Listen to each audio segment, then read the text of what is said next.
നെറ്റി വഴി മൂക്ക്, ചുണ്ട്, കഴുത്ത്, അങ്ങനെ എത്താൻ പറ്റുന്ന എല്ലായിടത്തും എത്തണം. ഞാൻ പറയുന്നത് നേരെ തിരിച്ചു വേണമെന്ന്. എങ്ങനെ? ഇതിൻ്റെയൊക്കെ അവസാനമല്ലേ ഒരാളുടെ മനസ്സിലേക്ക് എത്തുന്നത്. അത് പൊളിച്ച്. ശരിക്കും നമ്മൾ രണ്ടുപേരും ഒരേ ലൈനിലാണ് ചിന്തിക്കുന്നതല്ലേ? ഏയ്, കുറച്ചു മുമ്പല്ലേ ബെല്ല് നേരെ തിരിച്ചു പറഞ്ഞത്. അതിപ്പോൾ ഓരോ അനുഭവങ്ങളിൽ നിന്നാണല്ലോ നമ്മൾ ഓരോന്ന് മനസ്സിലാക്കുന്നത്. എന്ത്? ഇപ്പം ഞാൻ ഇവളുടെ മനസ്സിൽ കയറി, പക്ഷെ സത്യമായിട്ട് നെറ്റിക്ക് താഴെ ഇവിടെയും എത്താൻ പറ്റിയിട്ടില്ല. ഷോ പാവം. ഇനി ഞാൻ വിളമ്പി തരില്ല. ആവശ്യമുള്ളതെടുത്ത് കഴിക്കണം.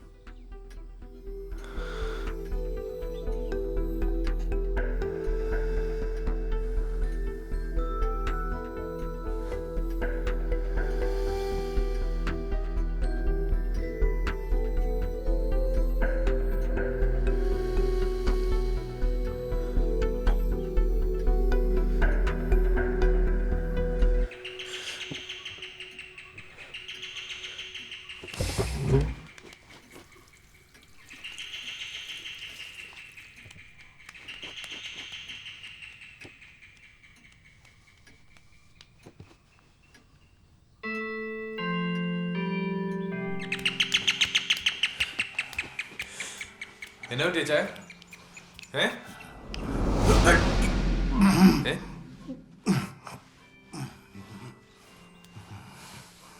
ഇത് ചേച്ചിയാണോ എടുത്തു കൊടുത്തത്? ഞാൻ ഇവിടെ തുടച്ചോണ്ടെന്ന് പച്ചാൻ ഭയങ്കരമായിട്ട് ഞരങ്ങും മൂളം ചെയ്യുന്നുണ്ടായിരുന്നു. അപ്പൊ ഞാൻ എടുത്ത് വെച്ചെന്ന്. ഇത് ആവശ്യത്തിന് മാത്രം ഉപയോഗിക്കാവുള്ളൂ പറഞ്ഞതല്ലേ ചായ?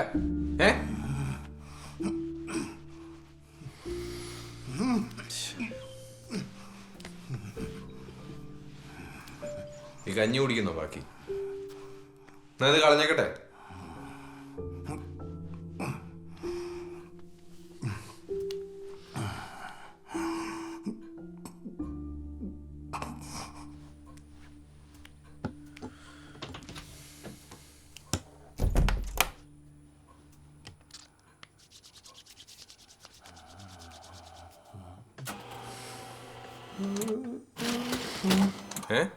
ഇത്ര മതിയോ?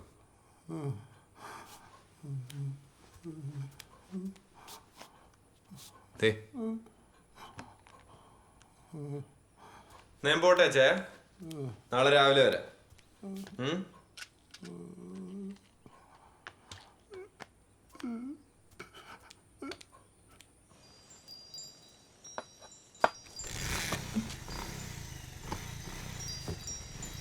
Bell hi. കഴിഞ്ഞോ? പോവാണോ? ഇന്നത്തെ കഴിഞ്ഞു. ഞാൻ രാത്രിയിലത്തെ മരുന്ന് റെഡ് ഡബ്ബയിലൊക്കെ ഇവിടെ വെച്ചിട്ടുണ്ട്. ഒന്ന് കൊടുത്തേ. ഒരു ഗെയിമിന് വരണോ? ഇന്ന് വേണ്ട, നാളെ. Okay, bye. ബൈ.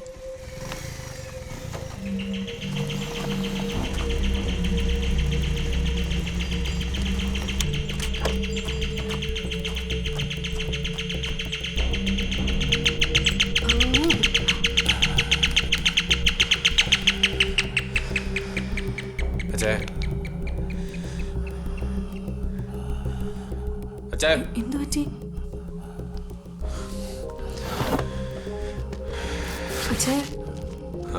ഞാനൊന്ന് നോക്കട്ടെ. എന്തെങ്കിലും പ്രശ്നമുണ്ടോ?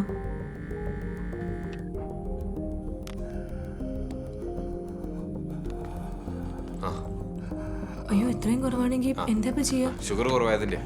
അപ്പൊ ഒരു കാര്യം ചെയ്യും, തൽക്കാലം അടുക്കളയെന്ന് കുറച്ച് പഞ്ചസാര എന്തെങ്കിലും ഒന്ന് വെള്ളത്തിൽ കലക്കിട്ടെ അച്ചായനെ കൊടുക്കേ. അപ്പോഴേക്കും ഞാൻ പോയി ഡ്രിപ്പിടാനുള്ള സാധനങ്ങൾ പെട്ടെന്ന് വാങ്ങിട്ട് വരാം.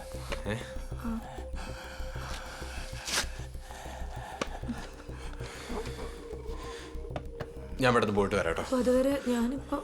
ഇല്ലേ, ഇത് നമുക്ക് ഹാൻഡിൽ ചെയ്യാവുന്നേ ഉള്ളൂ. ഞാൻ ചെല്ലട്ടെ, പെട്ടെന്ന് വരാം.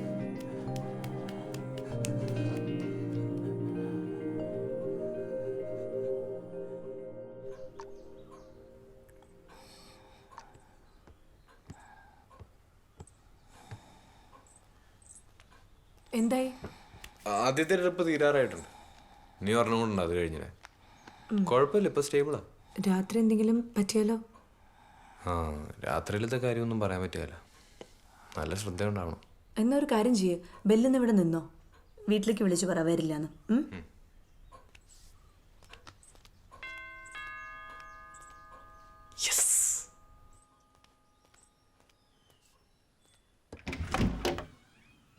ബെൽത്താസർ ഉണ്ടോ? ഉണ്ട്. ആരാണ്? ജിജി മോൾ, ബെൽത്താസറിന്റെ ഫ്രണ്ടാ. ഓ, മനസ്സിലായി. എങ്ങനെ? ഉച്ചയ്ക്ക് ബെല്ലിനെ വിളിച്ചിരുന്നല്ലേ? ആ, വരും. ബെൽ. ജിജിമോൾ. ജിജിമോൾ ഭയങ്കര സുന്ദരിയാണല്ലോ. സുന്ദരിയൊക്കെയാണ്, പക്ഷെ എന്നാ ചെയ്യാനാ? ഇരിക്കും, കുടിക്കാൻ എന്തെങ്കിലും എടുക്കാം. നീ വിളിച്ചപ്പോ ഞാൻ ബൈക്കിലായിരുന്നു. കവലയിൽ ഞാൻ കുറെ നേരം നിന്നായിരുന്നു. അയ്യോ, ഇതാ ഫയലും. ഞാൻ ഇറങ്ങിയതാ അങ്ങോട്ട്, പക്ഷെ അപ്പോഴാ അച്ഛന് കൂടുതലായി. പിന്നെ ഈ ട്രിപ്പിളിലും പരിപാടിയൊക്കെ ആയിട്ട് ആകെ. ഓ, അപ്പൊ ഒരു ഉത്തരവാദിത്തമൊക്കെ ഉണ്ട് ഇപ്പൊ. ഞാൻ ഇവിടെ വെറുതെ ഇരിക്കാനെന്ന് ഇപ്പൊ മനസ്സിലായില്ലേ? അത് മനസ്സിലായി. എന്നിട്ട് അച്ഛനെവിടെ? ആ മുറില വാ. നിന്റെ മാഡം എത്ര സൂപ്പറാന്ന് ഞാൻ വിചാരിച്ചില്ല കേട്ടോ. എനിക്ക് ഇച്ചിരി പേടിയാവുന്നുണ്ടേ. എന്നതിന്? എടി, അവരൊക്കെ വേറെ ലെവൽ ആൾക്കാരാ, നമ്മളൊന്നും മൈൻഡ് പോലും ചെയ്യത്തില്ല. പക്ഷെ ബെൽ എന്നുള്ള ആ വിളി കേട്ട് അങ്ങനെ തോന്നത്തില്ലല്ലോ. ഇതാ ചാൻ. ഇങ്ങനെ കിടക്കത്തേ ഉള്ളോ? ബെഡിൽ ഒരു സ്വിച്ച് ഒക്കെ എണീറ്റിരിക്കും. വാ. ഇതെന്നതാ? അത് ചാനെ വിളിക്കാനുള്ളൊരു സെറ്റപ്പ്. അതിന് നീ എപ്പോഴും അച്ഛൻ്റെ കൂടെ ഉണ്ടാകത്തില്ലേ? എപ്പോഴും കൂടെ ഉണ്ടെന്ന് വെച്ച് പുള്ളിക്ക് ഒച്ചെടുത്ത് വിളിക്കാനൊന്നും പറ്റത്തില്ലല്ലോ. ഒരു ചോദ്യങ്ങളോട് വന്നേ. നീ ആരുടെ ഐഡിയ? എൻ്റെ തന്നെ. അപ്പച്ചക്കന് ബുദ്ധിയൊക്കെ ഉണ്ടോ? ഒരുപാട്. ബെല്ലിനെ ഇവിടെ നിന്ന് ഓടിക്കാനുള്ള പരിപാടിയാണല്ലേ? ഓടിച്ചില്ലേ ശരിയാവില്ല ചേച്ചി, ഉഴപ്പിൻ്റെ ഉസ്താദാ. ഏയ്, നമ്മളൊരു പിടിയിട്ട തീരാന്ന് ഉഴപ്പിക്കുള്ളൂ. പേടിക്കണം. എന്നാ നമുക്ക് ഇറങ്ങാം. അല്ല, എനിക്കിന്ന് ഇവിടെ നിൽക്കണം. അച്ഛന് ട്രിപ്പ് ഇട്ടേക്കുമല്ലേ? സർട്ടിഫിക്കറ്റിൻ്റെ കോപ്പി ഞാൻ എടുത്ത് വെച്ചിട്ടുണ്ട്, പക്ഷെ ഒറിജിനൽ പിന്നെ പ്രൊഡ്യൂസ് ചെയ്യേണ്ടി വരും. ഞാൻ ഇറങ്ങുവാണ് ചേച്ചി. ഇത്ര പെട്ടെന്നോ? വീട്ടിൽ അനിയത്തി ഒറ്റയ്ക്കാ. ചേച്ചി മോളെ, ഒരു 20 മിനിറ്റ്സ് ആണ്. ഈ ട്രിപ്പ് തീരുമ്പോഴത്തേക്ക് ഞാൻ എത്തിയേക്കാം. ഓക്കെ. വാ. ശരി ചേച്ചി. ആ ട്രിപ്പ് കഴിഞ്ഞാൽ നിനക്ക് വീട്ടിൽ പോയിക്കൂടെ? ആ ട്രിപ്പ് കഴിഞ്ഞാൽ അടുത്ത ട്രിപ്പ് ഇട്ട് കൊടുക്കണം. എൻ്റെ പൊന്ന് ജിജി, ഒന്ന് വന്നേ വേഗം.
അച്ഛൻ ഓക്കെ.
മെടുക്കനാട്ടോ. വൈകുന്നേരം നല്ല കഷ്ടപ്പാടായിരുന്നല്ലേ? ഓ, എനിക്കിപ്പോൾ കഷ്ടപ്പാടൊന്നും അറിയത്തില്ലാത്ത അവസ്ഥയാണ്. അതെന്താ? മാഡം എപ്പോഴും ഇങ്ങനെ അടുത്തുണ്ട്. മാഡം ഒന്നും വേണ്ട, സെലേന അത് മതി. എന്നിട്ട് ഞാൻ അടുത്തുള്ളപ്പോൾ ഭയങ്കര രസമാണ്. സെലന എന്നുള്ള പേര് തന്നെ എന്നാ ഭംഗിയാ. എൻ്റെ മമ്മിയുടെ പേരായത്. എനിക്കൊരു കൂട്ടുണ്ടായിരുന്നു, തന്നെ പോലെ ഒരാൾ. അയാളാണ് എനിക്ക് ഈ പേരിൻ്റെ കഥയൊക്കെ പറഞ്ഞു തന്നത്. അതിനാ സെലേന എന്ന് പറഞ്ഞ യവനരുടെ ദേവതയാണ്, ചന്ദ്രദേവത.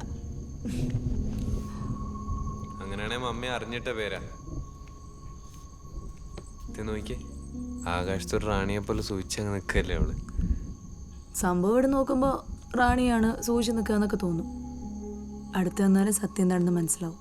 എന്നാ ശൂന്യതയിൽ അങ്ങനെ ഒറ്റപ്പെട്ട് നിൽക്കല്ലേ, കുറേ നീറുന്ന മുറിവുകളൊക്കെ ആയിട്ട്. അതിനെ രാജാവ് വീണു പോയതുകൊണ്ടാണോ ഒറ്റപ്പെട്ട് നിൽക്കാന്നൊക്കെ പറയുന്നത്? അച്ഛനെയാണോ ബലരാജാവെന്ന് ഉദ്ദേശിച്ചത്? ആ,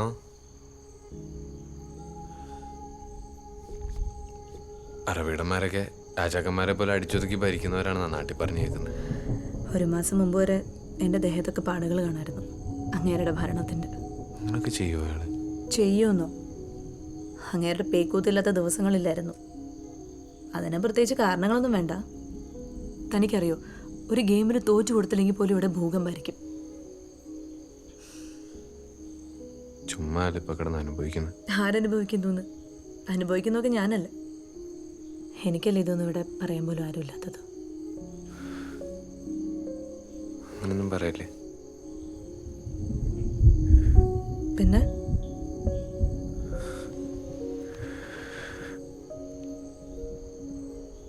ഒരു റാണിയാകുമ്പോ ഒരു കാലാളെങ്കിലും കൂടെ ഉണ്ടാവില്ലേ? ഉണ്ടാവോ?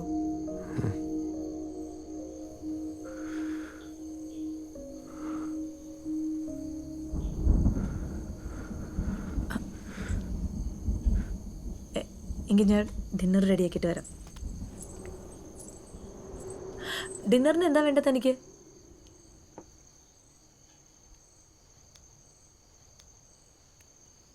ഇന്നലെ 5-ന്റെ സമയത്ത് എന്തോ കിട്ടുമെന്ന് ഞാൻ പ്രതീക്ഷിച്ചായിരുന്നു.